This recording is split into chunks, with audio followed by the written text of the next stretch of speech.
ഇത് നമുക്കിന്ന് നല്ലൊരു അരിയുണ്ട ഉണ്ടാക്കാവേ. അപ്പം അതിനകത്ത് ഞാനിത് 2 ഗ്ലാസ് അതിന് വേണ്ടിയിട്ട് കുത്തരി കഴുകി എടുത്തിട്ടുണ്ട്. ഈ 2 ഗ്ലാസ് എന്ന് പറയുമ്പോഴത്തേക്കും 1/2 കിലോയാണേ. അപ്പോൾ 1/2 കിലോ കുത്തിരി കഴുകി എടുത്തിട്ടുണ്ട്. അതിന് നല്ലതായിട്ടൊന്ന് വറുത്തെടുക്കാവേ. ഇത് നമ്മുടെ അരിയെല്ലാം ഏകദേശം ആയിട്ടുണ്ട്. ഇതിലേക്ക് 2 ഏലക്കയുടെ അരിയും ഒരു 1/4 സ്പൂണ് ജീരകവും കൂടിയേ എൻ്റെ കൂടെ ഇട്ട് കൊടുക്കണേ. നേരത്തെ ഇട്ട് കൊടുക്കല്ലേ, നേരത്തെ ഇട്ട് കൊടുത്താൽ ജീരകം കരിഞ്ഞു പോവേ. ഈ ജീരകമൊക്കെ ഇട്ട് കൊടുത്തു കഴിഞ്ഞിട്ട് നമുക്കത് നല്ലപോലെ ഇളക്കിക്കൊണ്ടിരിക്കണം കേട്ടോ. എന്നുവെച്ചാൽ അല്ലെങ്കിൽ കരിഞ്ഞു പോയ ജീരകമേ.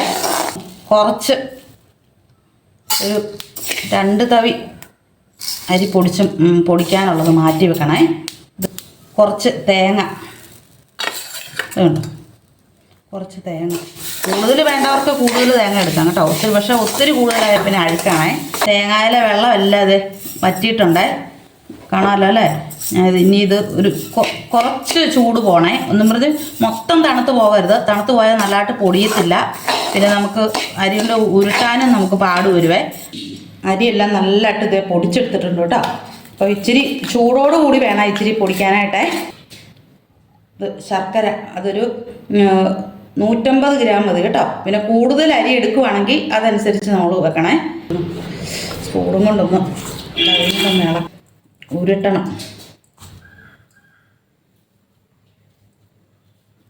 എല്ലാം ഇതേ നമ്മൾ അരിയുടെ എല്ലാം ഞാനിത് ഉരുട്ടി എടുത്തിട്ടുണ്ടേ, കാണാമല്ലോ അല്ലേ. അതിലേക്ക് നമ്മളിതേ അരി വറുത്തപ്പം കുറച്ച് അരി എടുത്ത് മാറ്റി വെച്ചില്ലായിരുന്നു. ആ അരി പൊടിച്ചിട്ട് തേങ്ങ ചേർക്കുന്നതിന് മുന്നേ ഇത് പൊടിച്ചെടുത്തേക്കുന്നതേ.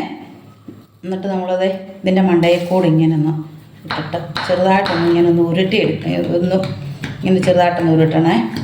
അപ്പം നല്ലൊരു മണമൊക്കെ വരുന്നത്. ഏലക്കാടയും ജീരകമൊക്കെ ഇട്ട് തന്നെ നല്ലൊരു മണം വരുന്നുണ്ട്. ഇത് എല്ലാം അരിയുണ്ട ആക്കിയിട്ടുണ്ടേ. ഇതുണ്ടോ. അപ്പോൾ നമ്മൾ ആദ്യം എടുത്ത് വെച്ചിരുന്ന അരി പൊടിച്ചതാണ്.